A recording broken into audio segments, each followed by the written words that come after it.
रामकृष्ण हरी. रामकृष्ण हरी.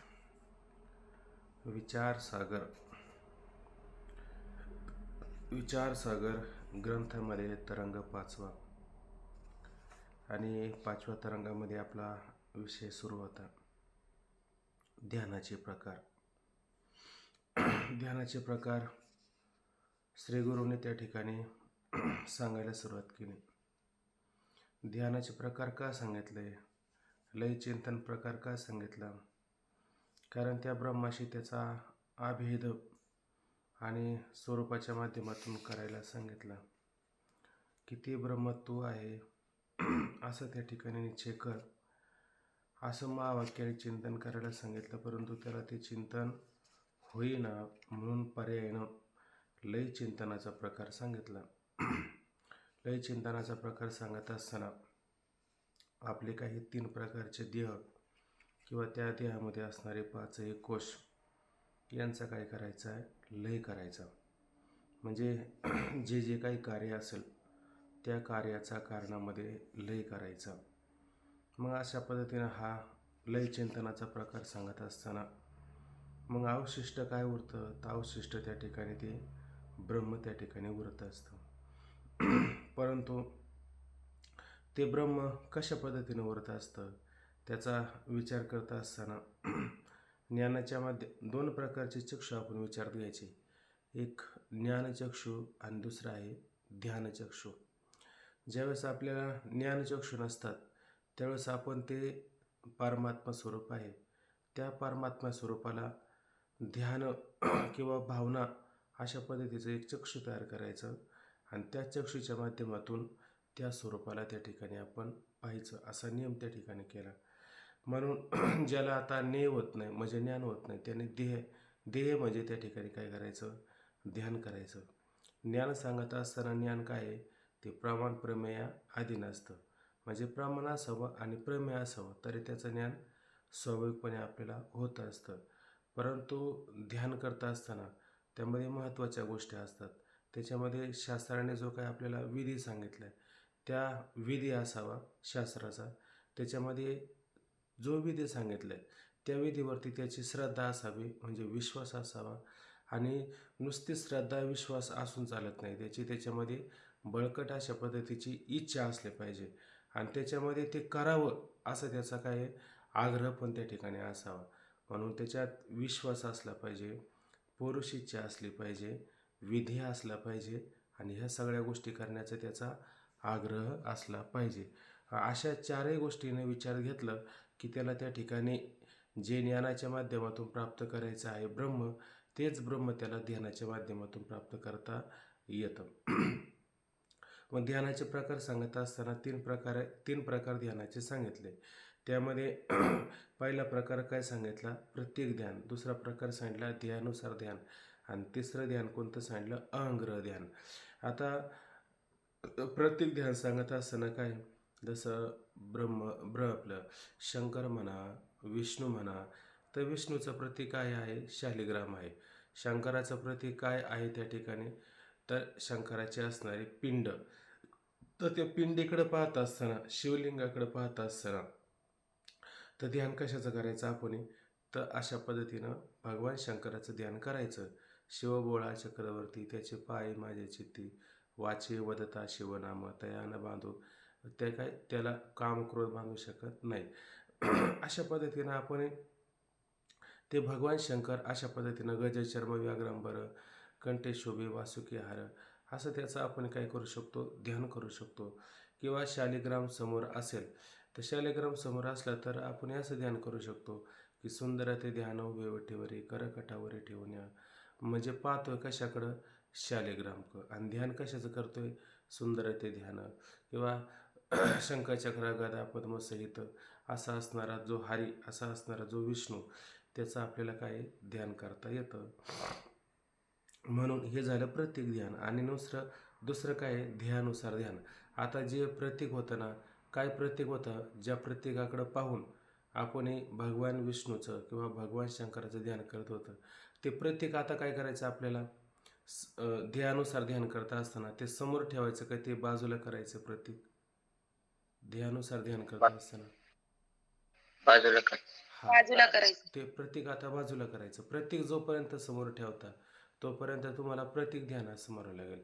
आणि प्रतीक इथं पण आता हा लय चिंतनाचा प्रकार नाही का, ध्यान करतो आपण, पण ध्यानामध्ये सुद्धा लय चालूच आहे ना आपला, एक एक एक एक गोष्टीचा लय करत चालू आहे आपण ना, हे मात्र आपण लक्षात ठेवायचं. आता कसंही जरी झालं ना तरी आपल्याला मूळ मुद्दा आहे ना, जो जसा आहे ना तसंच जाणायचं आहे. पण आता काय होतं, महावाक्य उपदेश करून त्याला ते ज्ञान होत नाही ना, तेच ध्येय, त्याला काय ध्येय करायला सांगितलेलं आहे. पण ध्येय करायला सांगितलं तरी ग्रंथकार काय करणार आहे, एक एक एक एक मुद्दा जो आहे ना, जो समोर तुम्हाला प्रतिबंध करणार आहे ना, तो प्रतिबंध बाजूला करायचं काम करतात. आणि अवशिष्ट उरणारं जे ब्रह्मतत्व आहे त्याच्याशीच आपल्याला अभेद करावं लागणार आहे. किती जरी झालं तर शेवटी तसाच मुद्दा आपल्याला लक्षात घ्यावा लागणार आहे. तुम्ही प्रत्येक ध्यान किती जरी केलं तरी मोक्ष होईल का? बरं, ध्येयानुसार ध्यान केलं तर मोक्ष होईल का? बरं, अहंग्रह ध्यान केलं तरी होईल ना. पण कोणतं अहंग्रह ध्यान जे सांगितलं ना, जसं आता पुढं आपल्याला पाठात आलेलं आहे, म्हणजे ह्या मुद्द्यात आलेले, तसं ध्यान नाही करायचं. त्याचा आता प्रणव उपासनेचा प्रकार पाहिला, त्याच्यात पण अहंग्रह ध्यानाचा एक प्रकार आहे, तो पण लक्षात घ्यायचा. त्याच्यात परब्रह्म आणि अपरब्रह्म, आता पुढं मुद्दा येणार आहे तो, आता लगेच सांगून त्याची काय गरज नाही, नंतर पाहू पुढं आल्यावरती. मग आता ध्येयानुसार ध्यान करायचं म्हणजे काय करायचं, आकारावरून विष्णू जे जसं आहे, जसं शास्त्राने सांगितलेलं आहे की शंखचक्र गदा किंवा गज चर्म व्याघ्रांबर कंठी शोभी वासुकी हार शिवभोळा चक्रवर्ती तेज, हे जसं शंकराचं वर्णन सांगितलं ना, तशाच पद्धतीनं काय करायचं आपण आता ध्यान करायचं. त्याला म्हणायचं ध्येयानुसार ध्यान. आणि त्याच्यानंतर आपल्याला पुढचं सांगितलेलं आहे अहंग्रह ध्यान. इथपर्यंत आपण काल अहंग्रह ध्यानापर्यंत आलतो का, वाचून झालं होतं आपलं? अहंग्रह ध्यान वाचलं होतं फक्त. झालं होतं. काय अहंग्रह ध्यानचं वाचून झालं. 15व्या काय वाचून झालं फक्त. वाचून झालं होतं का? बरं बरं, ठीक आहे. म्हणजे आपलं ध्येयानुसार ध्यान झालं असेल ना. कुठं आलं काय माहिती मग. ध्यानुसार ध्यान झालं होतं, अहंग्रहचं मागचं पण ते राहिलं होतं का? बरं बरं बरं बरं, परत वाचतो मी थोडं आणि मग जे झालं ते सांगा तुम्ही. बघा आता आकारवान विष्णूचे जे ध्यान ते ध्येयानुसार ध्यान, कारण विष्णूचे स्वरूप प्रत्यक्ष नाही, केवळ शास्त्रवचनाने जाणलेले आहे. आता विष्णू समोर आहे का आपल्या? भगवान शंकर समोर आहे का? नाही. शास्त्राने सांगितलं आम्हाला, तुकोबाराने सांगितलं आम्हाला, ज्ञानोबाने सांगितलं, आणि त्यानुसार आम्ही काय करू लागलेलो, आता ध्यान करू सांगितलेलं आहे. आपलं ध्यान सांगितलेलं तसं आम्ही ध्यान करतो. म्हणून हे ध्येयानुसार ध्यान आहे. विधी, विश्वास व इच्छा या वाचून ध्यान होत नाही. आता ह्या सगळ्या गोष्टी तुम्हाला प्रत्यक्ष आहे का? प्रत्यक्ष जर असत्या तर म्हटलं असतं आम्हाला जसं पाहिजे तसं आम्ही पाहू. पण आता समोर आहे का ते पाहण्याकरता? समोर नाही. पण तुम्हाला आता विश्वास ठेवावा लागेल का नाही? कोणावर ठेवावा लागेल? शास्त्रावर विश्वास ठेवावा लागेल, कारण तुम्हाला सांगितलं कोणी? शास्त्राने सांगितले. बरं, त्याचा विधी काय? बरं, कसा विधी सांगितला आहे? त्याला किती हात सांगितले, त्याला किती नेत्र सांगितले, त्याच्या हातात काय आहे का नाही, त्याच्या, हे सगळं आपल्याला जसं शास्त्राने सांगितलं तसा तो विधी आहे. आणि त्या विधीवरती आपला काय असला पाहिजे? विश्वास असला पाहिजे. अजून काय असलं पाहिजे? विश्वास आहे का नाही? पण आपल्या मनात इच्छाच कधी जागृत होत नाही, तर मग ती इच्छा नसेल तर होईल का? होणार नाही. इच्छा पण असली पाहिजे. बरं, मनामध्ये इच्छा पण आहे, विधी पण आहे, त्या विधीवर विश्वास पण आहे, पण आम्हाला जर आळस असेल तर ते ध्यान होईल का? मग त्याच्यासाठी आग्रह 8 तास असला पाहिजे ना, तो पण असला पाहिजे त्या ठिकाणी. म्हणून हे ध्येयानुसार ध्यान विधी, विश्वास व इच्छा या वाचून होणार नाही. ही उपासना करावी अशा शास्त्राच्या प्रेरक वचनास विधी म्हणतात. आता हा सगळं काय प्रेरक वचन आहे का नाही, त्याच्यावरती याला सगळ्याला विधीच म्हणतात. मग सगळ्यांचा अंतर्भाव कुठे येतो? विधीमध्ये त्या ठिकाणी आला. त्या वचनाच्या ठिकाणी असणाऱ्या श्रद्धेस विश्वास म्हणतात, आणि त्या बुद्धीच्या ठिकाणी असणारा जे वचन आहे का नाही, जो शब्द आहे, वचन आहे, त्याच्यावरती काय, हे मला सांगितलेलं आहे, याच्यावरती माझा पूर्ण विश्वास आहे, आणि विश्वासाला श्रद्धा असं त्या ठिकाणी म्हणतात. म्हणून श्रद्धेस विश्वास म्हणावा. अंतःकरणाच्या कामनारूप रजोगुण वृत्तीची इच्छा म्हणावी. आता अंतःकरणाची रजोगुणापासून उत्पन्न झालेली जी वृत्ती आहे, म्हणजे रजोगुण स्वरूपाची झालेली, म्हणजे क्रियात्मक असणारी जी वृत्ती आहे, ती रजोगुणापासून उत्पन्न होणारी वृत्ती आहे का नाही? म्हणून कामनारूप रजोगुण वृत्तीस इच्छा म्हणावी. ध्यानाची हेतू 3 आहेत. बघा आता, ध्यानाची हेतू किती आहेत? 3 आहेत आणि ज्ञानाचे हेतू किती आहेत? 4 का 5? ज्ञानाचे हेतू किती दोन पाहिजे? दोन दोनच दोन पाहिजे ना, का? दोन आहेत, दोन. ज्ञानाचे 2 दोन आहेत. हेतू आहे आणि ध्यानाचे 3 हेतू आहे, असं लक्षात घ्यायचं. म्हणून ध्यानाचे हेतू 3 आहेत, ज्ञानाचे मात्र नाहीत. ध्यान आग्रहाने करावे लागते, ज्ञानास आग्रहाची जरुरी नाही. आता आपण काल त्या छत्रीचं उदाहरण दिलं का नाही? ते ज्ञान त्याला काय सहज आहे.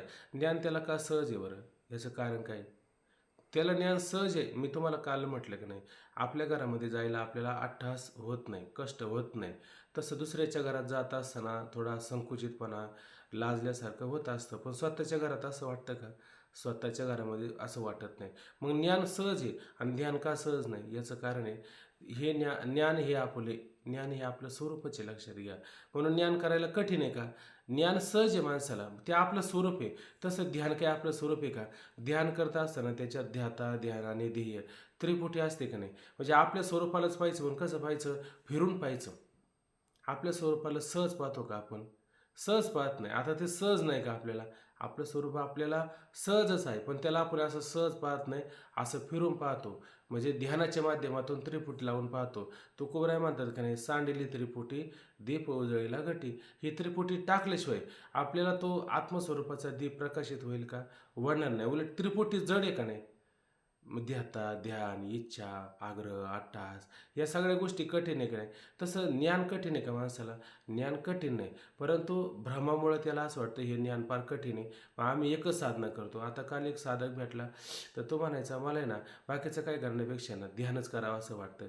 मग याचा अर्थ त्याचं अज्ञान अजून जायला तयार नाही आहे. अज्ञान तसंच राहिलं त्याचं अज्ञान जोपर्यंत तसं राहतं तोपर्यंत त्यांना असं वाटतं नाही नाही आम्ही ध्यानच करणार. करा ध्यान कसं जरी केलं तरी. ध्यान करून तुम्हाला कुठे यावं लागणार आहे? बरं, पंढरपूरला अनेक जाण्याचे मार्ग असतील, काही जवळचे मार्ग असतील, काही दूरचे मार्ग असतील. जवळचे असो नाही तर दूरचे असो, दूरच्या मार्गाने पंढरपूरलाच येणार आहे आणि जवळच्या मार्गाने पंढरपूरलाच येणार आहे. काही झालं तर तुम्हाला गंतव्यस्थान चुकणार आहे का? तेच राहणार आहे. गंतव्यस्थान आपलं कधी चुकत नाही. गंतव्यस्थान आपलं तेच राहतं असतं. म्हणून हा जरा थोडा फिरवून येणारा मार्ग कोणता? ध्येयाचा मार्ग आहे, ध्यानाचा मार्ग आहे. ज्ञानाचा मार्ग आपल्याला सहज असो.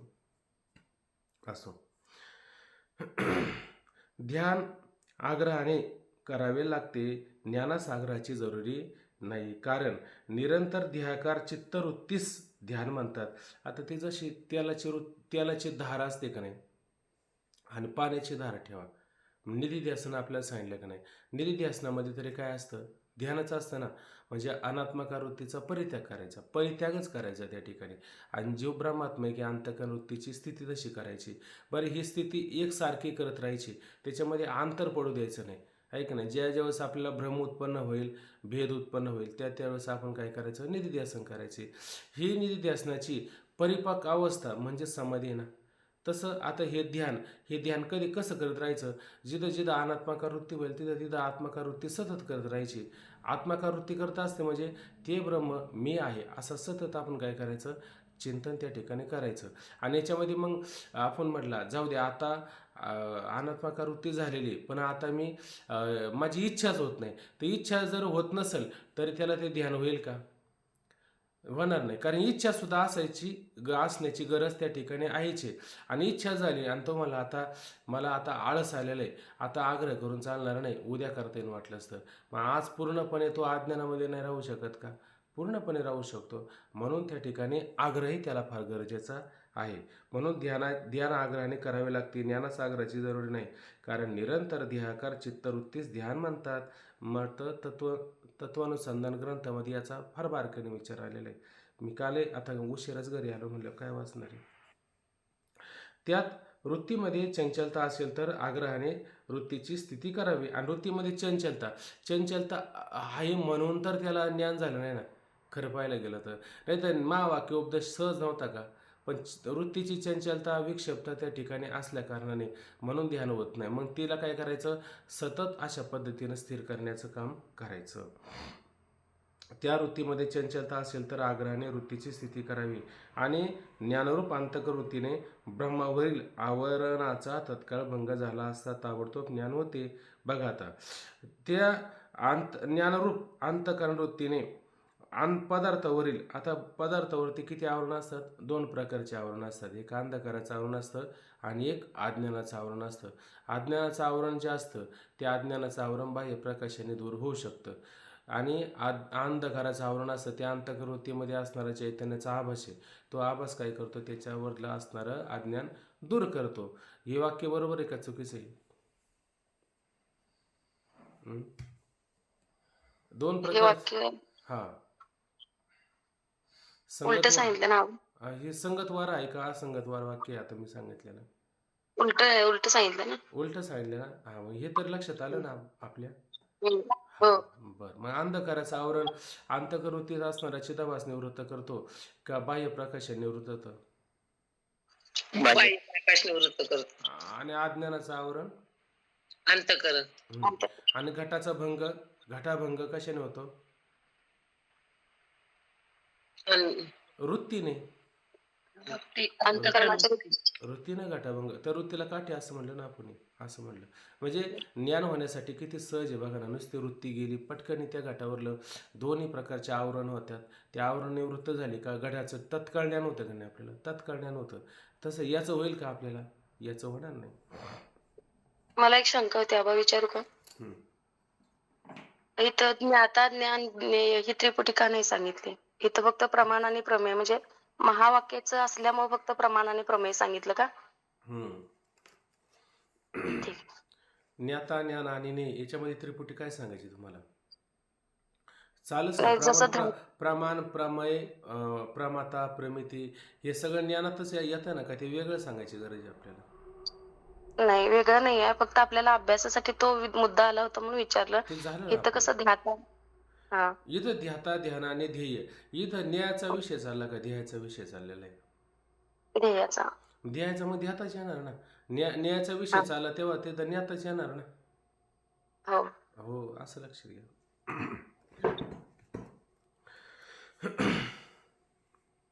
आणि ज्ञानरूप अंतःकरणवृत्तीने पदार्थावरील आवरणाचा तत्काळ भंग झाला असता ताबडतोब ज्ञान होते. मग वृत्तीच्या स्थितीचा उपयोग नसतो. मग त्या वृत्तीचा स्थितीचा उपयोग आहे का काही? वृत्तीचा उपयोग कुठपर्यंत आहे? जोपर्यंत आवरण आहे त्या आवरण निवृत्ती करता वृत्तीचा उपयोग आहे. आवरण निवृत्त झाल्याच्या नंतर वृत्तीचा काय उपयोग आहे का? काहीच उपयोग नाही. मग वृत्ती काय गेली काय नाही गेली काय काही फरक पडतो का? काही फरक पडत नाही. तसं ध्यान करताना वृत्ती एकाकार पाहिजे का नाही? ज्ञानाच्या वेळेस आपल्याला वृत्तीनं फक्त आवरण दूर झालं की काम झालं. परत वृत्ती जावा असा आग्रह नाही. पण ध्यानाच्या माध्यमातून वृत्तीला आपल्याला सतत त्या ठिकाणी कशी तदाकार करावा लागते, आहे का नाही? म्हणजे सारखं पांडुरंग ध्यानी, पांडुरंग म्हणी, जागृती स्वप्ने पांडुरंग, पडिले वळण इंद्रिया सकळ, भावत निराळा नाही दुजा. हे सगळं अहर्निशी चालू आहे का नाही? रात्रंदिवस आम्हा युद्धाचा प्रसंग हे सारखं चालू आहे का थांबले? तो का म्हणे घडी घडीने साधावे त्रिगुणाची गोळी उगवणे. सारखं चालूच आहे का थांबली वृत्तीवर? तसं न्याय झाल्याच्या नंतर परत काय करायची गरज पडते का आपल्याला? न्यायाच्या माध्यमातून न्याय करायचं टायमाला फक्त 2 आवरणाचा भंग झाला, विषय संपला, ऐक नाही? तसं ध्येय करायच्या टायमाला साधं तत्काळ अख्खं, ऐक नाही? परत कुठपर्यंत करावं? धडपड. जोपर्यंत धडपडत नाही तोपर्यंत हे सारखं करतच राहावं लागतं. इतकं कठीण आहे हे. बरं, ठीक आहे. मग वृत्तीच्या स्थितीचा उपयोग नसतो म्हणून आग्रहाची जरूर नाही. आता पुढे म्हणतात वैकुंठवासी चतुर्भुज विष्णूच्या ध्यानाप्रमाणे मी ब्रह्म आहे. हे ध्यानुसार ध्यान आहे. हे कोणतं झालं? ते विष्णू, तो शंकर आणि ते कोण आहे? मीच आहे. मग तो मीच आहे याच्यामध्ये काय आहे? त्या उपाधीचा स्वीकार करून मीच आहे का उपाधीचा त्याग करून मीच आहे असा विचार जर केला तर? उपाधीचा त्याग करून. हा, कारण उपाधीचा स्वीकार केला तर त्याने एवढी मोठी पृथ्वी उचलली, आपल्याला गुण उचलत नाही, आहे का नाही? मग उपाधीमध्ये भेद आहे. उपाधी बाजूला काढली का तो आणि मी कसा आहे? एकच आहे. असं काय करावं माणसाने? सतत ध्यान करायचं. आणि असं ध्यान करून जो पूजा करतो ना तीच देवाला पूजा फार आवडते. आणि त्याच्यामध्ये भेद पाहतो, तू देव आणि मी भक्त असा जर भेद पाहून आणि जर अशा पद्धतीने त्याची जर पूजा केली तर ती पूजा त्याच्यापर्यंत जाईल का? ती तिच्यापर्यंत जातच नाही. हा म्हणतो भेद माझ्यामध्ये पाहतो, आहे का नाही? भेद पाहू नये, उलट अभेद स्वरूपाने त्याची काय करायची? पूजा करायची, ध्यान करायचं. विष्णूच्या ध्यानाप्रमाणे मी ब्रह्म आहे हे ध्यानुसार ध्यान. प्रतीक नाही. आता हे प्रतीक आहे का? प्रतीकाला मुळात बाजूला करून अशा पद्धतीनं ध्यान केलं. परंतु ध्यानुसार ध्यानात फक्त ध्याकार वृत्ती असते. आता ध्यानुसार ध्यानाकार वृत्तीला जो कार्य शिल्लक आहे की नाही, मग त्या वृत्तीला जो कार्य ते ब्रह्म मी आहे, ते ब्रह्म मी आहे, हा एक प्रकारचा भ्रमजग नाही. तुका म्हणे अहम ब्रह्म आड येऊन येदी भ्रम. जोपर्यंत ही वृत्ती तदाकार होती, जाती द्वारकेच्या राया ऐक नाही, द्वारकेपर्यंत जाती, पंढरपूरच्या राया पंढरपुरापर्यंत जाते, वृत्ती लंबायकार होते. वृत्तीला कार्य आहे का नाही? वृत्तीला कार्य. जोपर्यंत वृत्ती लंबायकार होते, जो वृत्तीला कार्य असतं, तोपर्यंत त्याचं सुख वृत्तीला आहे का? जोपर्यंत वृत्ती स्थिर होत नाही तोपर्यंत खऱ्या सुखाला ती वृत्ती प्राप्त करू शकत नाही. तुका म्हणे मग नैवृत्तीवरी सुखाचे शेजारी पोवडीनं. आता त्या सुखाच्या शेजारी आलो, वृत्तीला आता लांब जायची गरज आहे का? गरज नाही. जोपर्यंत वृत्ती एक होत नाही तोपर्यंत सुख मिळू शकत नाही. मग आता वृत्ती एक कशी होणार आहे? तर ते म्हणतात ब्रह्मध्यानात ब्रह्माचे आत्म्याशी अभेद चिंतन करून ध्यान असते, म्हणून त्यास अहंग्रह ध्यान म्हणतात. आता इथं काय करायचंय? आता वृत्ती प्रत्येक ध्यान करायचं नाही, ध्याकार पण करायचे नाही. आता ध्याकार सोडून द्यायचं आणि अभेद रूपाला वृत्ती प्राप्त करून घ्यायची. आता त्या काय ज्ञानोबराय म्हणतात सर्वत्र वैकुंठ केले असे. आता जिकडं तिकडं वैकुंठचे आणि हृदयामाझी पण वैकुंठ आहे का नाही? हृदयात पण आहे ते. मग आता वृत्ती हृदयाच्या बाहेर जायची गरज आहे का? हृदयातच ठेवायची वृत्तीला. वृत्तीला हृदयामध्येच ठेवायचं. त्याला वृत्तीव्याप्ती म्हणायचं का फलव्याप्ती म्हणायचं? हृदयात असताना बाह्य पदार्थाकरता आपल्याला काय काय लागतं? फलव्याप्ती वृत्तीव्याप्ती लागते का अंतःकरणामध्ये फलव्याप्ती वृत्तीव्याप्ती लागते? सरळ मी सांगत नाही, बाह्य उलटं सांगतो. पदार्थासाठी फल आणि वृत्ती व्याप्ती, फलव्याप्ती आणि वृत्ती अंतःकरणासाठी फक्त फल व्याप्ती. वृत्तीव्याप्ती लागते. एक एक सांगा. बाह्य पदार्थासाठी काय काय लागतं आपल्याला? फलव्याप्ती आणि वृत्तीव्याप्ती हा. दोन्ही लागतात. आणि अंतःकरणामध्ये वृत्तीव्याप्ती लागते. आणि फलव्याप्तीची काय गरज नाही बरं? नाही गरज. आत्मा स्वयंभू आहे. कारण आज त्या घाटाखाली दिवाचे आणि त्या दिवेला पाण्याकरता दुसऱ्या दिव्याची गरज आहे का? मग तिथं आपल्याला फलव्याप्तीची काही गरज आहे का? फलव्याप्ती आहे जे फक्त वृत्तीव्याप्तीची काही आवश्यकता असते, ऐक नाही. आता इथं काय करायचं आपल्याला? आता फक्त वृत्ती आहे त्या ठिकाणी, पण कुठे? आतच स्थिर आहे त्या ठिकाणी. म्हणून ब्रह्मध्यानात ब्रह्माचे आत्म्याशी काय करायचं? आता एक समष्टी आहे आणि एक व्यष्टी आहे, एक कुटस्थ आहे आणि एक सर्वव्यापक चैतन्य आहे. त्या दोघांचं काय करायचं? आभेद त्या ठिकाणी करायचा. काय आभेद करायचा? आत्म्याशी आभेद करायचा की आत्माच कोण आहे? परमात्मा त्या ठिकाणी आहे, असं काय करायचं आपण? आभेद चिंतन करून ध्यान असते. आता इथं पण ध्यानच आहे, म्हणून यास अहंग्रह ध्यान म्हणायचं. म्हणजे इथं भेद ठेवला का आभेद आला? इथं भेद न ठेवता आतापर्यंत ध्यानुसार ध्यान भेद होता, प्रत्येक ध्यान भेद होता. आता दोन्ही भेदाचे ज्या गोष्टी होत्या त्याला बाजूला केलं आणि आता एकच गोष्ट त्या ठिकाणी स्वीकारली. कोणती? अहंग्रह ध्यान. त्याच्यामध्ये काय आहे? आभेद आहे. आता भेद मात्र ठेवायचा नाही. असं ध्यान करणं म्हणजे ब्रह्माशी आपलं आभेद करणं, आभेद चिंतन करणं, यालाच काय म्हणायचं? अहंग्रह ध्यान म्हणायचं. म्हणजे अहंग्रह ध्यानापर्यंत आपण आलो. त्या अहंग्रह ध्यानामध्ये पण दोन फरक करायचे. आता पुढं सांगतो तो मुद्दा. ध्येय स्वरूपाचा आपल्याशी आभेद करून चिंतन करणे हेच अहंग्रह ध्यानाचे स्वरूप आहे. ज्या पुरुषास ब्रह्माचे आत्मत्वाने अपरोक्ष ज्ञान होत नाही. आता ज्या पुरुषाला ब्रह्माचं आत्मत्वाने आहे का नाही अपरोक्ष ज्ञान होत नाही, महावाक्याने अपरोक्ष ज्ञान होत नाही, त्यानेच काय करायचं? त्याने विधीने, विश्वासाने आणि हट्टाने, आग्रहाने निरंतर मी ब्रह्म आहे असे अहंग्रह ध्यान केले तर त्यास ज्ञान होऊन मोक्ष प्राप्त होईल, आहे का नाही? तरी त्याला ज्ञान होऊन मोक्ष प्राप्त होईल का नाही? आता याच्यात ज्ञान नाही का सांगितलं? मी ब्रह्म आहे हे महावाक्य नाही का याच्यात? हे महावाक्य. मग आता तुम्हाला ध्यानाचा प्रकार सांगितला आणि ध्यान करता करता कुठं आणलं? ज्ञानातच आणलं ना शेवटी. आणि माऊलींचा सिद्धांत अबाधित ठेवला का नाही? वाचून ज्ञाने वेणे एके उपाय करेशी जितके. म्हणजे तुम्ही ध्यान करून कुठं आले? शेवटी ज्ञानापर्यंतच आले आणि ते ब्रह्म मी आहे असं जर त्याने अहंग्रह ध्यान केलं तर त्याला मोक्ष व्हायला काय कठीण आहे का?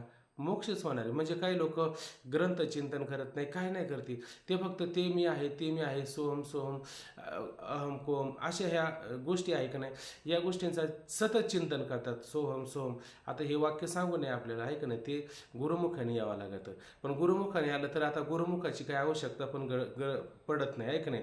उलट हा मेघदृष्टीने उपदेश नाही का, फक्त तो स्वीकारला पाहिजे, हे महत्त्वाचं आहे. त्याच्यामध्ये फक्त हेच सांगितलं जातं आपल्याला. असो चला. आता अशा पद्धतीनं अहंग्रह उपासना या ठिकाणी सांगितली. आता अहंग्रह उपासना त्याच्यामध्ये दोन प्रकार करतात. एक सगुण उपासना असते आणि एक निर्गुण उपासना असते. मग आता सगुण उपासना केल्याच्या नंतर मोक्ष होतो का? होतो ना म्हणले. आणि निर्गुण उपासना केल्याच्या नंतर मोक्ष होतो का? होतो. फक्त फरक इतकाच आहे, एक मार्ग तीव्र गतीचा आहे आणि एक मार्ग मंद गतीचा आहे.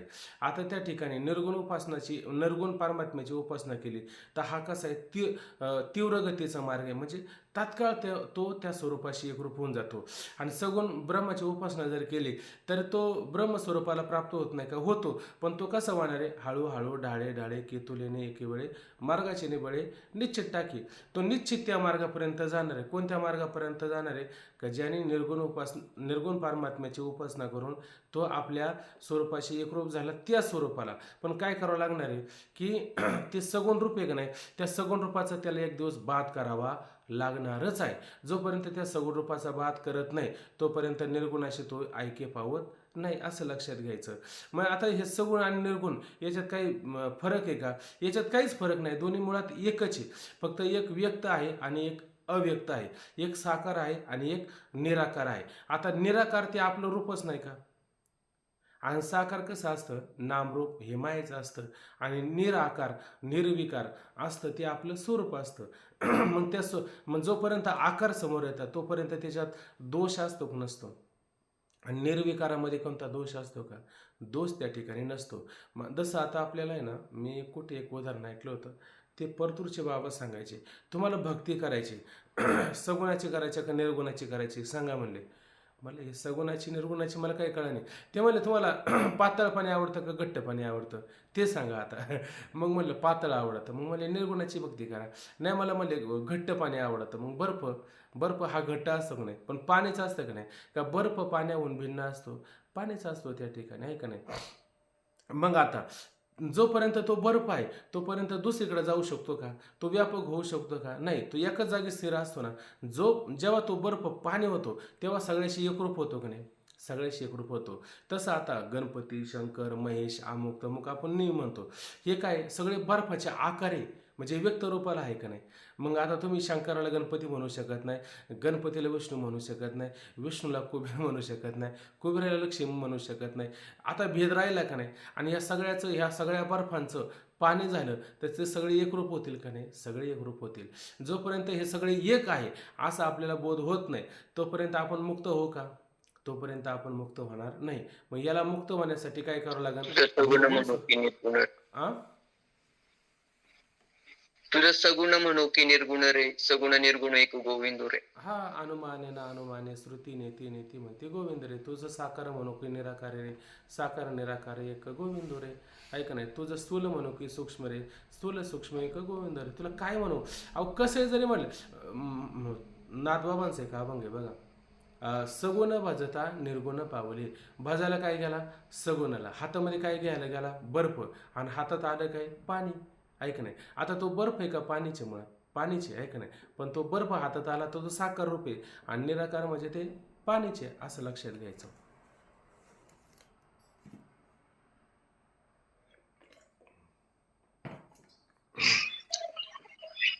व्यक्त आणि अव्यक्त हे तूच एक निभ्रांत. हे तूच भक्ती एक पाविजे व्यक्त अव्यक्ता योगी.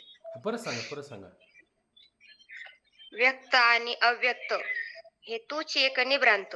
भक्ती पाविजे व्यक्त अव्यक्ता योगी. कोणत्या याच्यातली वय सांगा बरं मला. ते मी आता परत 12व्या अध्यायातली. हा कुठेतरी आहे बरं का. व्यक्त आणि अव्यक्त हे तोचे जाणे निभ्रांत. निसंशय कोण येते? तूच आहे म्हणजे तुझं स्वरूप आहे ना, व्यक्त किंवा अव्यक्त हे निभ्रांत जाणं म्हणजे निसंशयपणे अशा पद्धतीनं जाणं. आणि जरी समजा तू ह्या स्थूलाला व्यक्ताला जर टाकलं तर तुझ्या अव्यक्त स्वरूपाचा कधी बाद झालेला आहे का? बाद होणार नाही. कारण व्यक्ताचा जे कधीतरी बाद होतो की नाही, आहे का नाही? काय अव्यक्तादिनी भूतानी व्यक्त मध्याने भारत अव्यक्तानि धान्यान्यव तत्र का परिदेवना. हे आहे का नाही? याच्यामध्ये काय सांगितलं की इयरमध्ये जे प्रतिभाषे ते निद्रस्थ स्वप्न जैसे तैसा आकारो हा मायावंशे सत्स्वरूपी. हा मायेमुळं आपल्याला आकार प्रतीतीला आलेला आहे का नाही? हा मायेमुळं आकार प्रतीतीला आलेला आहे. जसं पाण्यावरून वारा वाहू लागला. या दोन्ही जीवाटा तू ते पावया वैकुंठा व्यक्ता व्यक्त दारवंटा रिगी जे येथे. व्यक्त किंवा अव्यक्त ते रिगे म्हणजे त्याच्यामध्ये प्रवेश जर केला तर शेवटी कशाला प्राप्त होणार आहे, तर ते एकच स्वरूप आहे आपलं. ते ओवी समोर असले का मग त्याचं चिंतन होतं. मला असं ऐकून नाही व्हायचं, कारण माझा तितका सराव झालेला नाही ना. बरं, असू दे, चला. प्रणव उपासनेचा प्रकार. आता प्रणव उपासना सांगायची. प्रणव उपासनेमध्ये काय करायचे? ध्यान कोणतं करायचे? ध्येयानुसार ध्यान करायचं का प्रतीक ध्यान करायचं का परत अंगरत ध्यान करायचं आपल्याला? आता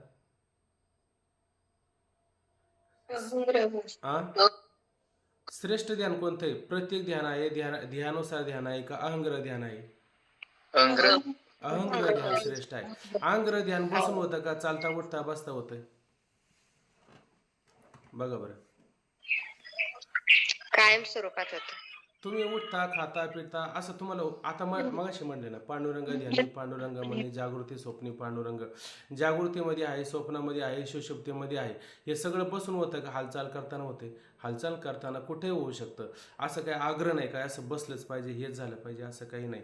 फक्त चिंतन झालं पाहिजे, हे फार महत्त्वाचं आहे. चिंतनाची जोडी हाची लाभ घडोघडी, म्हणजे चिंतनानेच हे अशा पद्धतीने होईल, आहे की नाही? कारण अभेद चिंतन करावे, इथं शब्दच वापरलाय का नाही. आता ध्यानामध्ये गेलं आणि तुम्ही ध्यानस्थ असे तटस्थ बसले, तिथं चिंतन आहे का काही? कुठं काही करायचं आहे का?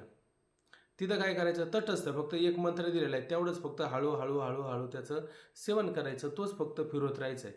तसं इथं फिरवायचं का चिंतन करायचं त्याच्यावरती? चिंतन अशा पद्धतीनं करायचं. चला. प्रणव उपासनेचा प्रकार. प्रणवाची उपासना पुष्कळ उपनिषदामध्ये सांगितलेले आहे. पुष्कळ उपनिषदामध्ये प्रणवाची उपासना जरी सांगितली असेल तर त्याच्यामध्ये ना एक मांडुक्य उपनिषद आहे. तर त्या मांडुक्य उपनिषदामध्ये ना प्रणवाचं विशेष महत्त्व सांगितलेलं आहे. आता ह्या मांडुक्य उपनिषदामध्ये ना त्या प्रणवाला चावी म्हटलेली, चावी. आणि कशाची? ते म्हणले तिजोरीची. मोठा भांडारखाना आहे आणि त्या जामदारखाना आहे सरस्वतीचा, आणि त्या जामदारखान्याची काय ही चावी आहे. काय? ओंकार ही काय त्याची चावी आहे, किल्ली आहे. म्हणजे म्हणून त्याला त्या ना मांडुक्य उपनिषदामध्ये ना या प्रणव उपासनेला फार महत्त्व आलेलं आहे. असं. तिचा प्रकार वार्तिकार आणि पंचकरणामध्ये सांगितलं. आणि तो प्रणव उपासनेचा प्रकार वार्तिकार म्हणजे वार्तिकार कोण घ्यायचा आता या ठिकाणी? बुद्ध वगैरे गौतम शिष्य घ्यायचे का सुरेश्वराचार्य घ्यायचे वार्तिकार आपले? हा, हे सुरेश्वराचार्य म्हणजे पूर्वीचे कोण होते? मंडन मिश्र होते, आहे का नाही? बरं. तिचा प्रकार वार्तिकार आणि पंचकरणामध्ये सांगितला आहे. तो असा: प्रणवाचे चिंतन परब्रह्मरूपाने आणि अपरब्रह्मरूपाने असे दोन प्रकारचे आहे. आता प्रणव म्हणजे काय? ओंकाराचा असणारा काय मंत्र आहे. ओम नमोजी आद्या वेद प्रतिपाद्या जय जय सुसंवेद्या आत्मरूपा. आता हे ओवी आपण नेहमीच अशा पद्धतीने विचार करते. ओंकार काय? हा एक अक्षर मंत्र आहे. याच्यामध्ये एक अक्षर किती बरं याच्यामध्ये ओंकारामध्ये? म्हणजे आता समजा आपण म्हणलं ओंकार, किती अक्षर आले? आणि लिहिताना किती लिहिता तुम्ही? ओंकार लिहिताना किती लिहिता? एकच लिहिता ना? एकच लिहिता ना? मग हा एक अक्षर मंत्र नाही का? हा मंत्र आहे किंवा हा सगळ्या मंत्रांचा राजा आहे. हा सगळ्या मंत्र काय 17व्या अध्यायातच उभी आहे ना ती. तो सर्व मंत्रांचा राजा तो ओंकारो काहीतरी बघा असं काही, मला ती ओवी आठवणे 17व्या अध्यायामध्ये.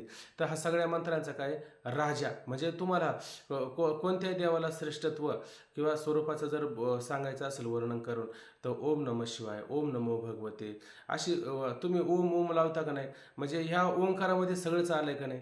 ओंकारामध्ये सगळं झालेलं आहे. ओंकारामध्ये काय आलं नाही बरं? आकार आलाय, उकार आलाय, मकार आलाय.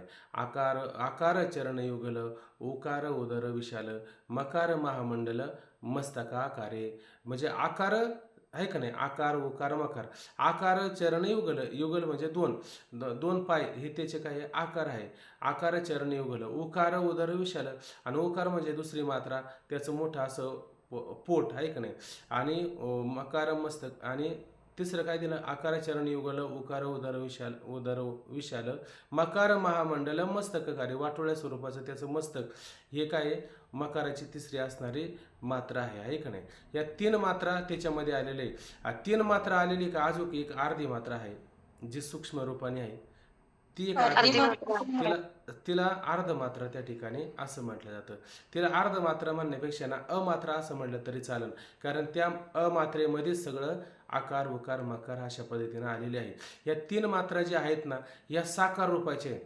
आकार उकार आणि मकार.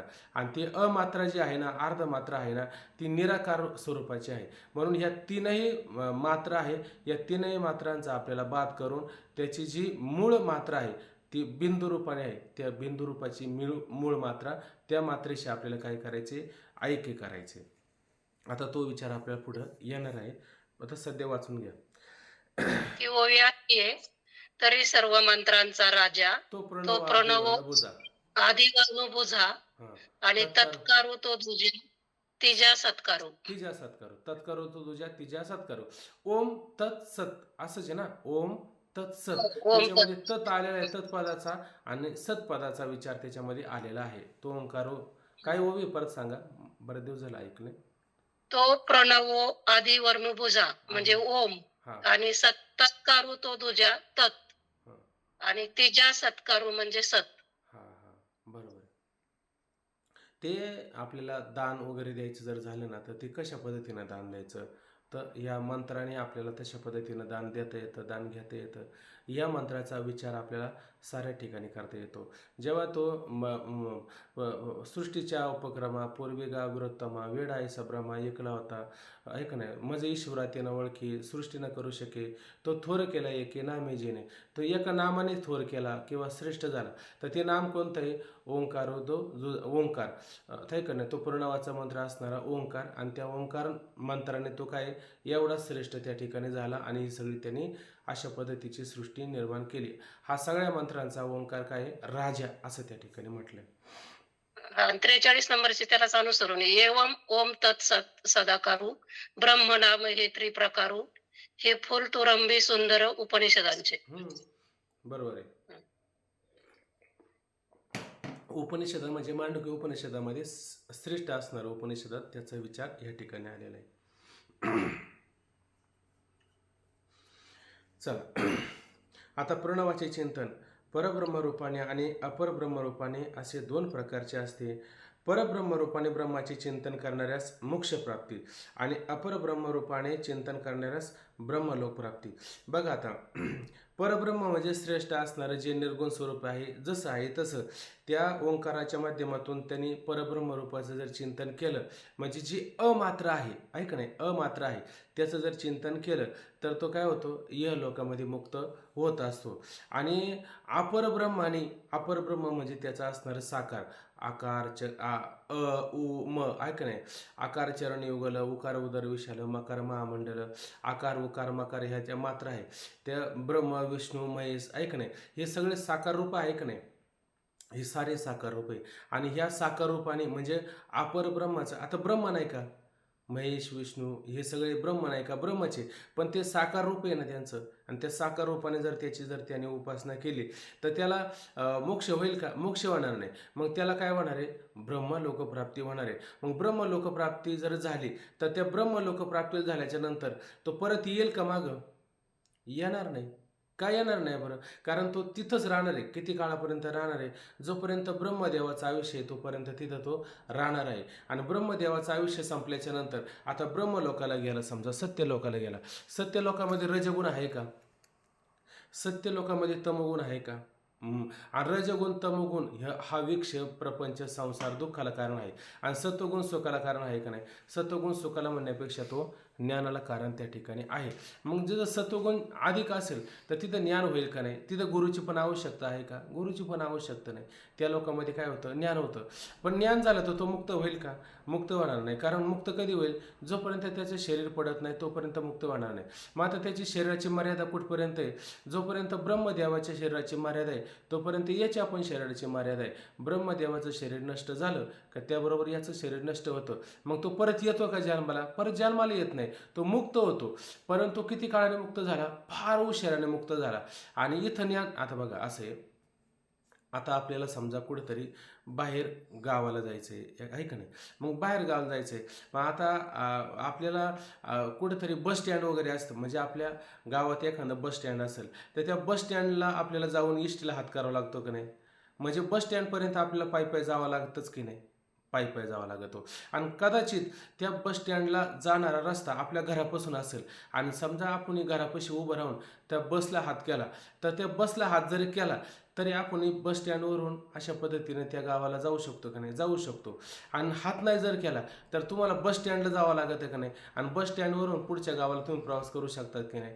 म्हणजेच असं लक्षात घ्यायचं की ज्या ज्या आपल्या घरापासून जाणारा रस्ता आहे त्या रस्त्यावर नुसतं गाडीला जरी हात केला आणि त्या गाडीनं आपल्याला जाग्यावरून उचललं तर पुढचा प्रवास वाचला का नाही, आपल्याला बस स्टँडपर्यंत जायचा वाचला. म्हणजे याचा अर्थ काय, परब्रह्मरूपाने जर उपासना केली तर त्याला हे ब्रह्म लोकप्राप्ती वगैरे याची काही गरज पडते का, हा प्रवास त्याला करावा लागतो का, करावा लागत नाही का. त्याने मुळात निर्गुण ब्रह्माची उपासना केली म्हणून तो लोकातच मुक्त झाला. आणि परलोकात मुक्त झाला म्हणजे कुठं, ब्रह्मलोकात जावं लागलं, म्हणजे स्टँडपर्यंत पायी पायी पायी पायी जावं लागलं, मग तिथून गाडी भेटली, मग तिथून पुढच्या प्रवासाला तो लागून गंतव्यस्थानाला प्राप्त झाला. अशा पद्धतीने आपण विचार करू शकतो. परब्रह्माने उपासना केली तर परब्रह्म रूपाने उपासना केली तर लोकातच मोक्ष, आणि अपरब्रह्माने जर उपासना केली तर परलोकाला जाऊन आणि अशा पद्धतीने त्या ठिकाणी आपल्याला मुक्त होता येतं, पण त्याला फार मोठा काळ लागतो. आता त्याच्यामध्ये देवयान मार्ग आणि अजून कोणता आहे, कोणता मार्ग आहे बघा 7व्या अध्यायामध्ये, कोणाला आठवत असेल तर.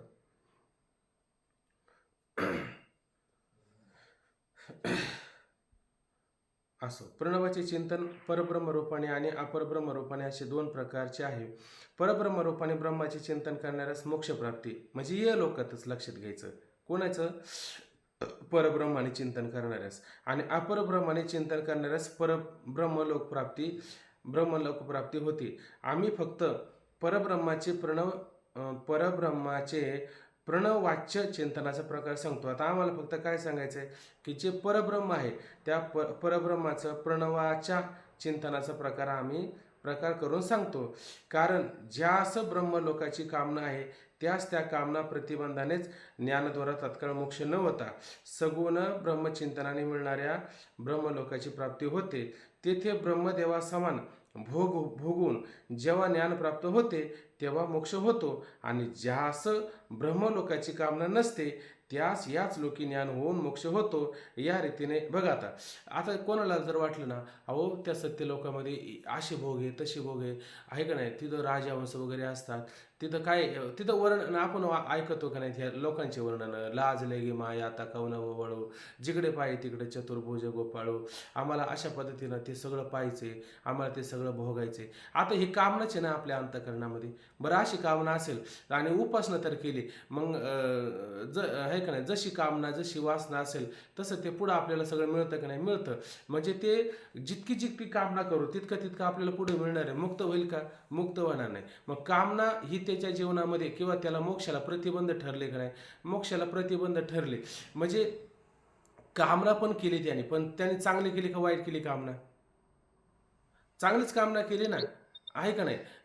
शिवभोळा चक्रवर्ती त्याचे पाय माझे चित्ती सुंदर ते ध्यान वेवटेवरी करकटावर ठेवून या, हे चिंतन चांगलंच आहे का वाईट आहे. अहो हे चिंतन चांगलंच आहे, पण हे चिंतन जरी चांगलं असलं पण तितक्या काळापर्यंत त्याला बसावं लागलं का नाही तिथं, का त्याला जाता आलं का लगेच पुढं, त्याला मात्र पुढं जाता आलं नाही, तितक्या काळापर्यंत बसावं लागलं. आणि ज्याने निर्गुण ब्रह्माची उपासना केली त्याला आता बसायची गरज आहे का, बसायची गरज नाही, त्याला तात्काळ पुढं लगेच मोकळा मार्ग होत असतो. पण ज्याला कामना आहे मग त्याने ब्रह्मलोकाला जायचं, तिथं बराच काळ भोगायचा आणि नंतर त्या ब्रह्मदेवाच्या बरोबर तो त्याचा देह पडला का हा पण मुक्त होऊन जातो अशा पद्धतीनं. आणि ज्याला लोकातच मुक्त व्हायचं त्याने अशा पद्धतीनं परब्रह्माची उपासना करून मुक्त व्हावं, असाच विचार या ठिकाणी आलेला आहे. या रीतीने सगुण उपासनेचे फल निर्गुण उपासनेचे अंतर्गत आहे. बघा, आता सगुण उपासनेचे फल सुद्धा निर्गुण उपासनेच्या अंतर्गत आहे का वेगळं आहे. जर अंतर्गत नसतं तर परत तो योगाप्रमाणे काय, तो कोणता योगी म्हणायचं त्याला, आपल्या योगभ्रष्ट असं म्हणायचं. योगभ्रष्ट म्हणजे योगापासून च्यूत झालेला, फसलेला, परत तो मागं आलेला, त्याला योगभ्रष्ट असं म्हणायचं. तर इथं योगभ्रष्टाचं वर्णन वगैरे आलंय का 6व्या अध्यायाप्रमाणे, इथं योगभ्रष्टाचं वर्णन नाही, कारण तो आलाच नाही परत माघारी, तो पुढंच गेलेला आहे. आहे का नाही, पुढंच गेलेलं आहे का नाही. आई किती 300 किलोमीटर असते, आईच्या हस्ती घेऊन चालला होता. आपले जाधवबाबा नेहमीच सांगतात आहे का नाही.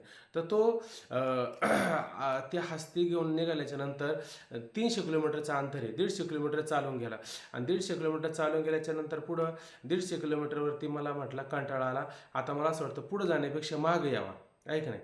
तो मागं आल्याच्या नंतर आईला पुढं घेऊन गेला का मागं आणलं त्याने, मागं आणलं. बरं 150 किलोमीटरचा परत त्याला प्रवास पडलाच का नाही मागे यायचा.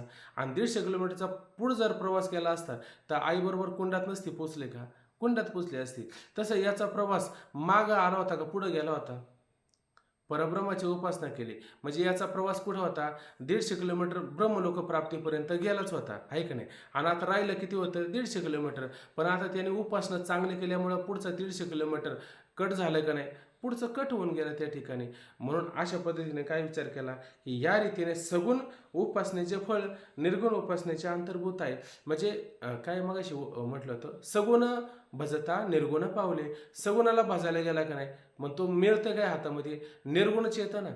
काय सगुण येणार आहे, सगुण तर माया कार्य त्या ठिकाणी असतं. आणि माया कार्य कसं असतं, परिणाम रूपाने बदल पावणारं असतं, बरोबर आहे की नाही. म्हणून अशा पद्धतीनं ते सगुण नष्ट जरी झालं किंवा बर्फ वितळला तर त्याचं काय होणार आहे, पाणीच होणार आहे. म्हणून सगुणाला भाजायला गेलं तर हातात काय येणार आहे, म्हणजे बर्फ हातात घेतला तर हातात काय येणार आहे, पाणीच येणार आहे अशा पद्धतीनं. पण डायरेक्ट बर्फ हातात घेणं आणि पाणी हातामध्ये घेणं याच्यात फरक आहे का नाही. एखाद्याला जर म्हणलं तुला ताण लागली ना, हे बघ हा घे बर्फ, त्याने बर्फ घेतला तर त्याला पाणी ते लगेच पिता येईल का, पाणी पिता येणार नाही, आहे का नाही. मग त्याला पाणी, ते बर्फाचं पाणी व्हावं लागेल मग पिता येईल. आणि एखाद्याला डायरेक्ट हातात पाणी जर दिलं तर तो पाणी पिऊ शकतो का नाही, तो लगेच पाणी पिऊ शकतो. म्हणजे एकाची लगेच ताण भागू शकते आणि एकाची उशिराने ताण भागू शकते. मुद्दा तुमच्या लक्षात येतो ना हा सगळा. संध्याकाळी चिंतन व्हायला मंडळी राहत नाही, याच्यावरती संध्याकाळचं चिंतन झालं पाहिजे. सगळ्यांनी याच्यात थोडं थोडं बोललं पाहिजे, मग आणखीन विषय त्याच्यामध्ये खुलासा होऊन जातो. म्हणून सगुण आता इथं रामकृष्ण हरी, मला काय म्हणायचंय, ब्रह्मदेवा समान भोग भोगून जेव्हा ज्ञान होतं तेव्हा मोक्ष होतो. मग इथं हा जो पुरुष आहे तो योग भ्रष्ट म्हणायचं का याला? आला कुठं मागतो, आला नाही ना मागतो, तो पुढेच गेलेला नाही, आहे ना. मग तिथं त्याला भोग भोगावं लागतात. मग एखादा तो दिव्य भोग जन्मानंतर का भोगतो मग? ना, तो भोग कोणता भोगला त्याने, दिव्य भोग भोगले का नाही. हा बरं हा जाऊ दे, योगभ्रष्ट जरी म्हटलं तरी समजा तो श्रीमंताच्या घरात आला किंवा चांगल्या खोलीन असणाऱ्या घरात आला किंवा चांगल्या योग्यांच्या घरात आला किंवा चांगल्या संतांच्या घरामध्ये आला. आणि इथं समजा जरी आला ये लोक, आता जाऊ द्या, ये लोकापासून परलोकापर्यंत सगळं माया कार्य आहे, इथं लक्षात आलं की नाही, ठीक आहे. बरं आता समजा ये लोकामध्ये जरी आला आणि ये लोकामध्ये आल्याच्या नंतर आता तो इथं आल्याच्या नंतर काय करतो बरं, ते काय वय बघा बरं 6व्या अध्यायामध्ये, त्याचे अवयव वगैरे, म्हणजे सूर्यापुढं जसा प्रकाश असतो तसं त्याला इतकं ज्ञान झालेलं असतं की त्याला आता वेगळे कर्म उपासना करायची राहिलीच नाही, फक्त निश्चय करायचा राहिलेला असतो. मग या लोकांमध्ये जरी आला तो, आहे का नाही, तर इथं काय करतो, चांगल्या प्रकारचा अभ्यास करतो, चांगल्या प्रकारचं ज्ञान करून घेतो आणि तो काय करतो, या लोकांमध्ये मुक्त होऊन जातो. पण या लोकांमध्ये मुक्त जरी झाला तरी इथं असलेले भोग त्याला भोगावंच लागतात की नाही. म्हणजे काहीतरी काम ना काहीतरी वासना शिल्लक राहिले का नाही. आता ते वेळ होत चाललं ना, मग मला तिकडं पाहिलं का, मग मला काळजी लागते का आज एवढं चिंतन घडलं आणि आहे का नाही, असं होतं म्हणून. पण तुम्हाला जर बारकाईने जर ऐकायचं असेल तर असं लक्षात घ्यायचं की आपला जो सूक्ष्मदेह आहे, या सूक्ष्मदेहाचा जोपर्यंत नाश होत नाही, जोपर्यंत सूक्ष्मदेह निवृत्त होत नाही, तोपर्यंत आपल्याला मोक्ष आहे का. बरं आता हा स्थूल देह हा एका दिवशी नष्ट होणार आहे, पण सूक्ष्म देह जर नष्ट करायचं म्हणलं तर तो कशाने नष्ट होऊ शकतो बरं. नाही नष्ट होतो. प्राप्ती झाल्यावरच नष्ट होणार. काय काय म्हणले, मोक्ष मिळाल्यानंतरच सूक्ष्मदेह नष्ट होणार, हा तोपर्यंत मोक्ष नाही तर होणार. तुमचं स्वरूपच आहे ना. मोक्ष काय प्राप्त करून घ्यायचं तुम्हाला. ज्ञानाने बाबा. बरं ज्ञानाने काय होणार आहे बरं, मोक्ष नष्ट प्राप्त होणार आहे होतच का. नाही. आवरण नष्ट होणार आहे. आत्मस्वरूपाचं ज्ञान झाल्यानंतरच मध्ये नष्ट होणार. अहो ज्ञानाने काय होतं बरं आपल्याला, ज्ञानाने फक्त भ्रमच दूर होतो ना, मोक्ष आपलं स्वरूप नाही का. होणार. आणि वासनेच्या आपलं भोवती. स्वरूपच आहे, तो नष्ट कसं होणार, आत्मा हा निरंतर आहे. हा बरोबर आहे. मग ज्ञानाने काय होतं, फक्त भ्रम जातो ना. भ्रम जातो. हा भ्रम कशामुळे निर्माण झालेला आहे, अज्ञानामुळे निर्माण झालेला आहे ना. मग भ्रम अज्ञानामुळे झालेला निर्माण. मग अज्ञान हे पण एक शरीरच आहे ना, त्याला काय म्हणतो आपण, कोणता देह म्हणतो, कारणदेव होतं, बरोबर आहे की नाही? मग आता मला सांगा, जोपर्यंत हे अज्ञान निवृत्त होत नाही तोपर्यंत सूक्ष्मदेह निवृत्त होईल का?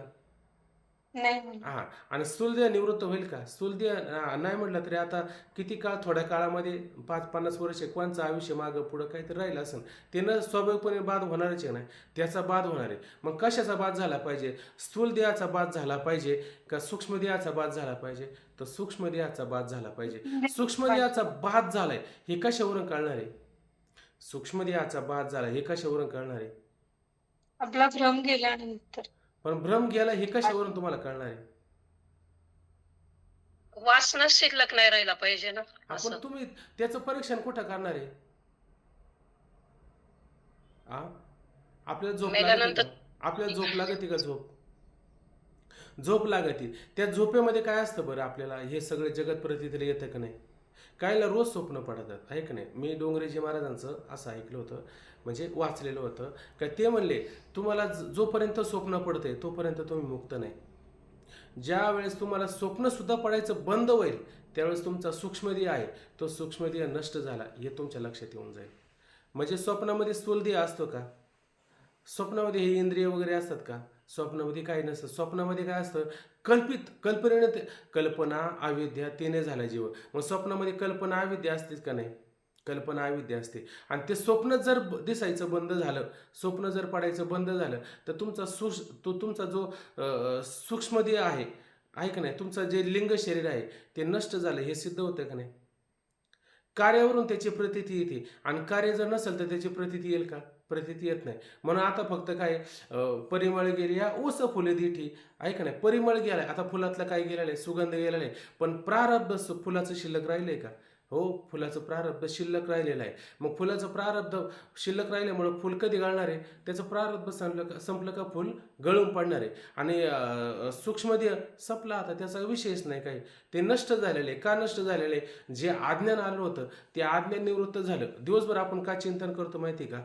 अज्ञान असतं ना, भ्रम असतो ना आपल्याला, म्हणून दिवसभर आपण चिंतन करतो, माझं काय होईल, कसं होईल, पुढे मला कोणत्या लोकात जावं लागेल, मी स्वर्गात जातो का नरकात जातो, या सगळ्या कल्पना आहे का नाही? आणि आपल्याला ज्ञान झालं, अहो आद्यस्थ पदार्थ अधिष्ठान रूप असतो, रज्जूवरला सर्प काही कुठं पळून जात नाही, प्रकाश झाल्याच्या नंतर तो रज्जूरूप होतो. तसं आपल्या अज्ञानाने हे सगळं निर्माण झालेलं आहे. आपल्या आत्मस्वरूपाच्या ठिकाणी हे सगळं मिथ्य आहे, कल्पित आहे, असं वारंवार विचार केला तर स्वप्न, मग आपल्याला पुढं कोणताही जरी प्रसंग आला तर त्या प्रसंगाला आपल्याला काही दुःख वाटतं का?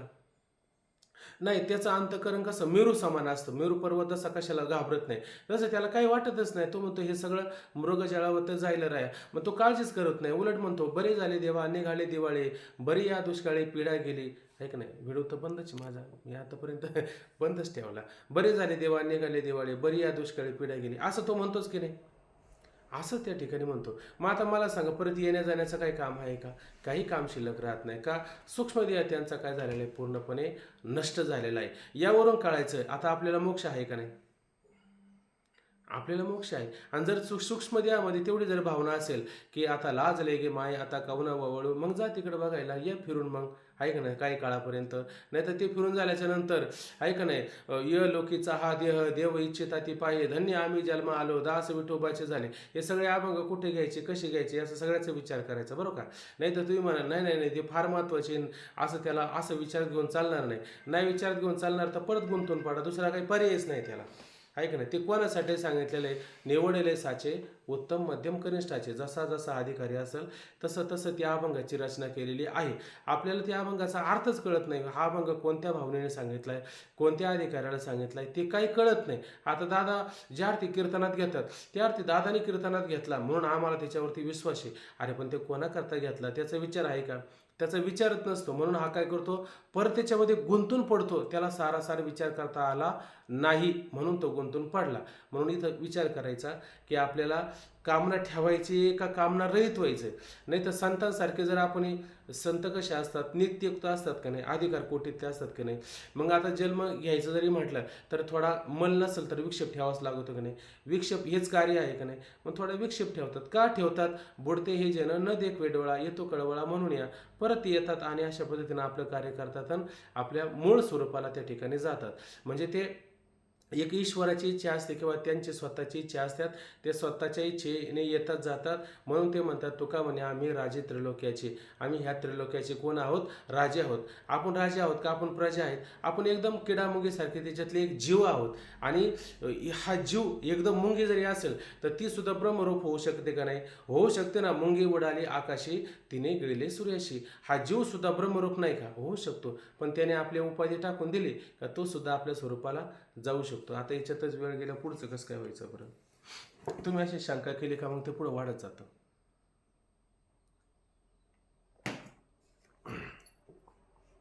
खाली घ्या. जगात ज्या ज्या कार्य आणि कारण म्हणून वस्तू आहेत त्या सर्व ओंकार स्वरूपच आहे. आता इथं लक्षात घ्यायचं, आपण लय चिंतन पाहत होतो ना, म्हणजे कापूस कुठे गेला, पृथ्वी कुठे गेली, पाणी कुठे गेले, हे जसं करत चाललो की नाही, तसं हा प्रणव सुद्धा एक अक्षर मंत्र आहे. हा सुद्धा परमात्मा स्वरूपावर आद्यस्थ आहे का नाही? परमात्मा स्वरूपावरती आद्यस्थच असं लक्षात घ्यायचं. परंतु नियम काय केला, जे जे कार्यरूपाने प्रतीतीला येतं ना, ते कार्य नसून काय आहे? कारणच आहे त्या ठिकाणी. म्हणून कार्याचा जरी लय झाला तर तो कार्याचा लय कशात होणार आहे? कार्यात होणार का कारणात होणार आहे? कारणातच त्या ठिकाणी होणार आहे. तसं आकार उकार मकार आहे का नाही, हे सगळं कशात जाणार आहे? आपापल्या कारणामध्ये त्या ठिकाणी लय होऊन जाणार आहे.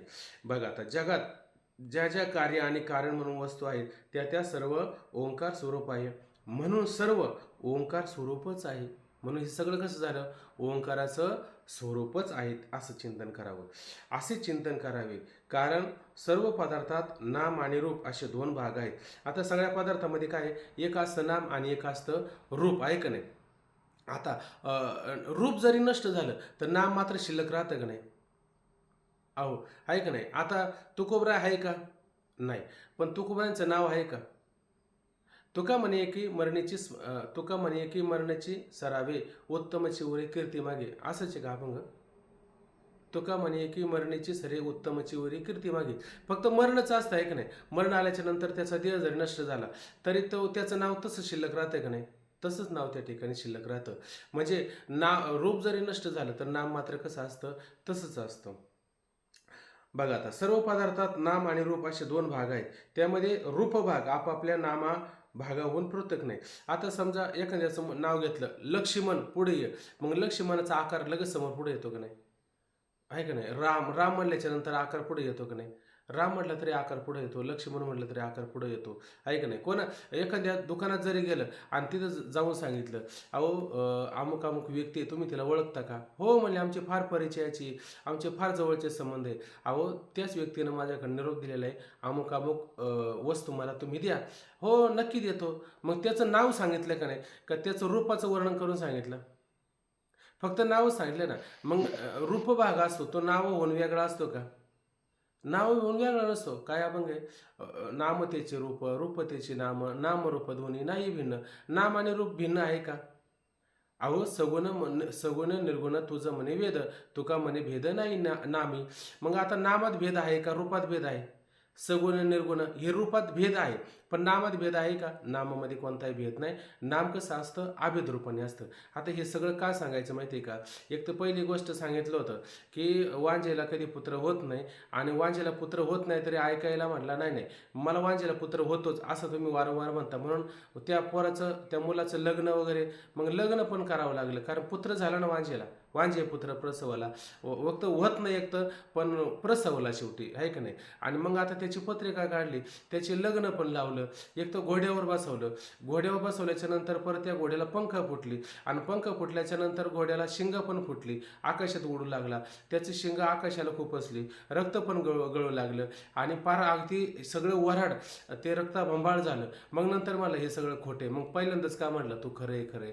पहिल्यांदा खरं नसलं म्हणला तर आतापर्यंत ही वेळ आली असती का? वेळ आली नसती. तसं आता हे चाललं आपलं नामरूप, परत मायाचा खेळ सुरू झाला. आता त्याला पर्याय नाही ना आपल्याला, लय चिंतनाचा प्रकार करायचा म्हणल्यावरती तसंच विचारात घ्यावं लागेल. असे दोन भाग आहेत. त्यामध्ये रूपभाग आपापल्या नामभागावरून पृथक नाही, कारण पदार्थाच्या रूपाचे नामानेच ग्रहण होते. कोणताही जरी पदार्थ असेल, आहे का नाही, त्याला म्हटलं तिकडं समोर असणारा तो घोडा कोणता आहे? निळा घोडा आहे, निळा घोडा नसतो नाही का, लाल घोडा असतो आहे का नाही, काळा घोडा असतो, पांढरा घोडा असतो. तो पांढरा घोडा घेऊन ये. पहिल्यांदा पांढरा घोडा म्हटलं का नाही त्याला, पहिल्यांदा घोडा समोर आला का पांढरा घोडा नाव समोर आलं, नाव समोर आलं. मग नाव समोर आल्याच्या नंतर लगेच त्याने जाऊन कोणता घोडा पाहिला, कोणता आकार पाहिला, पांढऱ्या घोड्याचाच आकार पाहिला का नाही. म्हणून रूपभाग असतो तो नामभागाहून वेगळा असतो का, तो मात्र भागाहून वेगळा नसतो. कारण पदार्थाच्या रूपाचे नामानेच ग्रहण होते, नामाने ग्रहण किंवा त्याग होतो. ग्रहण पण होतं आणि त्याग पण होतो. नाम समजल्यापासून केवळ पदार्थाच्या आकारापासून व्यवहार सिद्ध होत नाही. ऐक नाही, आता ते नाम समजल्यापासून ऐक नाही, पदार्थाच्या आकारापासून व्यवहार सिद्ध होत नाही. होईल का कोणता तरी व्यवहार, तर ते एक दृष्टांत आहे. कोणाला जर आठवलं तर पहा, ते एका राज्यामध्ये ना एक गरीब मनुष्य असतो आणि एकदम आड आणि बोहळा असतो. ऐक नाही, त्याला बोलायचं काय करायचं काही कळा नाही त्याला. आणि त्याला त्या राजाने सांगितलं की हा घोडा आहे, हा घोडा चरून आण म्हणले. आहे का नाही, त्याला चांगलं चरून वगैरे व्यवस्थित घेऊन ये. ते घोडा चारायला घेऊन गेला. आहे का नाही, पण ज्या राजाकडून घोडा आणला होता तो राजा त्या राजाविषयी त्याला काही सांगता येईना. जिथून घोडा तबेल्यातून आणला होता मला आता पूर्ण दृष्टांत आठवत नाही, परंतु मला जसं तुम्हाला जर कोणाला चांगलं आठवलं तर सांगा लगेच. तो घोडा आणि अशा पद्धतीनं तो चारायला घेऊन गेल्याच्या नंतर त्याच्यात लगाम वगैरे असतो ना. आता घोडा चारायचा म्हणजे लगाम वगैरे आपल्या हातात ठेवलं पाहिजे ना, तर लगाम त्याच्या हातात राहिलं नाही. तो विसर भोळाच होता, त्याला काही कळालंच नाही हातातून कधी लगाम सुटला. आहे का नाही, आणि लगाम सुटला म्हणे का त्याच्या म्हणजे गळ्यातला तो लगाम हातातून सुटून गेला का ते काही कळा नाही, असं काहीतरी एक दृष्टांत आहे. आणि मला वाटतं गळ्यातूनच तो लगाम होता तो सुटून गेला आणि तो घोडा पळून गेला. आहे का नाही, पळून गेल्याच्या नंतर हातामध्ये फक्त राहिला होता लगाम म्हणे. आणि लगाम राहिल्याच्या नंतर तो लगाम घ्यायचा आणि सगळ्या लोकांना म्हणायचं याच्यामध्ये जे होतं ना ते गेलं निघून, असं काहीतरी. आता तो मला पूर्ण सांगता येत नाही. ते म्हणजे काय होतं, मला तिथून आणलं होतं याच्यात, कशात, या लगामात आणलं होतं. आहे का नाही. आता नुसतं लगाम हातामध्ये असून उपयोगाचा आहे का काही, लगाम हातात असून उपयोगाचा नाही. तो जर घोडा लगामाला जर असता तर मग घोडा म्हणता आला असं नसतं. पण नुसता लगाम शब्दावरून घोडा कळेल का आपल्याला, ही रशी नक्की गायचीच आहे का घोड्याचीच आहे का कशाची आहे हे कळेल का आपल्याला, कळणार नाही. मग नामावरून रूपाचं ग्रहण होतंय का नाही, आणि नाम नसेल तर रूपाचं ग्रहण होईल का, नाम नसेल तर रूपाचं ग्रहण होणार नाही. काहीतरी आहो तुम्ही काय असं कोणाला आठवत असेल तर बघा, जेत होतो आम्ही, अहो तुम्ही जेत होतो आम्ही, याच्यामध्ये जे दिलं होतं असं काहीतरी. आता मला पूर्ण आठवत नाही. याच्यात जे होतं ते याच्यातून सुटून गेलं असं तो म्हणायचा, त्याच्यातून ते सुटून गेलं. आता काय सुटून गेलं काय माहिती, असं तो म्हणायचं तिथं. चला, नाम समजल्यापासून केवळ पदार्थाच्या आकारापासून यावर सिद्ध होत नाही, म्हणून सर्व पदार्थात नामच आहे. म्हणून सगळ्या पदार्थामध्ये काय श्रेष्ठ काय असतं, नामच असतं. आहे का नाही. नाम, आता त्या नामाचं किती महत्त्व सांगितलं बरं, किती आता त्या नामाचे अभंग आपल्याला पाहता येईल बरं. आहे का नाही. काय, सार सार सार विठोबा नाम तुझे सार, म्हणून शारंग पाणी जपत आहे वारंवार. नामाचा महिमा कोण करी सीमा, जपावे श्रीरामा एका भावे. आहे का नाही. नाम किती श्रेष्ठ आहे बरं. नाम का श्रेष्ठ आहे बरं, कारण बघा आता समजा दूध आणलं समोर. आहे का नाही, आणि दुधामध्ये श्रेष्ठ काय आहे, तर दुधामध्ये ताक श्रेष्ठ आहे का दही श्रेष्ठ आहे का लोणी श्रेष्ठ आहे, तर त्याच्यामध्ये लोणी श्रेष्ठ आहे. आणि आसार काय त्या ठिकाणी, ताक त्या ठिकाणी आहे का नाही. म्हणून त्या लोणी हे जसं श्रेष्ठ असतं तसं सगळ्यात श्रेष्ठ काय असेल तर सगळ्यात श्रेष्ठ काय त्या ठिकाणी नाम आहे का नाही. कारण तुझ्या नामाचा महिमा तुझं न कळे मेघ श्यामा. आहे का नाही. कोण म्हणतं असं, हनुमंतराय असं त्या ठिकाणी म्हणतात. कारण त्या नाम चांगले माझ्या कंठी राहो भले. नाम किती श्रेष्ठ आहे, किती चांगले बरं. त्या नामाच्या माध्यमातून दगडी तरले का नाही, दगडी तरले. आहे का नाही. आणि तो नामाचा महिमा कोणाला कळेल, देवाला कळेल का देवाच्या भक्ताला कळतो, देवाच्या भक्ताला कळतो. देवाने असा विचार केला का माझ्या नामाच्या माध्यमातून एवढी दगडी तरली, मग मी दगड टाकतो. त्याने दगड टाकला आणि तो दगड तरला का बुडला. कारण त्याला महत्त्व कळेल का, त्याला कधीच महत्त्व कळत नाही. दुधामध्ये लोणी आहे हे दुधाला कधी कळलं का, कधीच कळलं नाही. ते कोणाला कळतं, ते बाकीच्याला कळतं. आहे का नाही. जो त्याचा भोक्ता असतो ना त्याला त्याची खरी गोडी असते. तसं नामाचा महिमा कोण करी सीमा, नामाचा महिमा इतका अगणित आहे, अपार आहे. आहे का नाही. सगळं आटतं. काय ज्ञानोबरांचा अभंग आहे, जार स्वेदोज, म्हणजे या 4 खाणी ज्या आहेत आठवलं तर बघा, जार स्वेदवेज उद्वीज हे सगळे आठ आहे. हरिनाम आठ आहे ते बरोबर आहे का नाही? आठवतं कोणाला? उद्वीज, जारज, स्वेद्वेज हे सगळे आठ आहे. अंडज हा अंडज घेते ना त्यामध्ये. हा हे सगळे आठ आहे. ह्या सगळ्या जाती आटणार आहे, नष्ट होणार आहे. नाम ना आठ आहे ते बरोबर. मग ते नाम कसं आहे? त्यामध्ये सगळ्यात श्रेष्ठ आहे म्हणून नाम घ्यावं. आता साधू संतांनी काय घेतलं? एवढा विचार घेतला का? हा विचार सगळ्या डोक्यात घेतला का? नाही, त्याच्यात फक्त एक नाम लक्षात घेतलं आणि तेच फक्त रामकृष्ण हरी रामकृष्ण हरी एवढा मंत्र जपला. म्हणजे सगळ्या साराचं सार नाम हातामध्ये आलं की नाही. मग त्याला जर म्हटलं तुम्ही काय करता? नाही, आमचं चिंतन चालले. अहो, तुम्ही जर रामकृष्ण हरी मंत्राचा उच्चार करता आणि काय चिंतन चालले याच्यामध्ये सगळं आलेलं आहे ना. आम्ही रामकृष्ण हरी जर म्हटलं तर आमचं मांजर कसं टाकलं तर ते 4च पायावर पडतं, ते काही मनक्यावर थोडं पडतं. तसं आम्ही रामकृष्ण हरी मंत्र जर जपत असेल तर याच्यामध्ये काय चाललेलं आहे? आमचं चिंतनच चाललेलं आहे का नाही. हीच आता आम्हाला काय ते शॉर्ट फॉर्म आम्ही आणि लॉंग फॉर्म असं पाहतो की नाही. तर ते शॉर्ट फॉर्म म्हणजे थोडक्यात एवढ्यामध्ये सगळंच येऊन जातं आहे का नाही. हाती के पाव मी सबके पाव, एक नाम घेतलं की त्याच्यामध्ये सार येऊन जातं. तसं हे नाम काय सगळ्याचं सार आहे असं त्या ठिकाणी सांगतात. किती वेळ झाला आता आपल्याकडं? आता वेळ होत आला, थांबायचं आपल्याला. बाकीचा मुद्दा आपण उद्याला पाहू वाटलं तर. ओम पूर्णमदः पूर्णमिदं पूर्णात् पूर्णमुदच्यते पूर्णस्य पूर्णमादाय पूर्णमेवावशिष्यते. हरि ओम. शांती शांती शांती. रामकृष्ण हरी.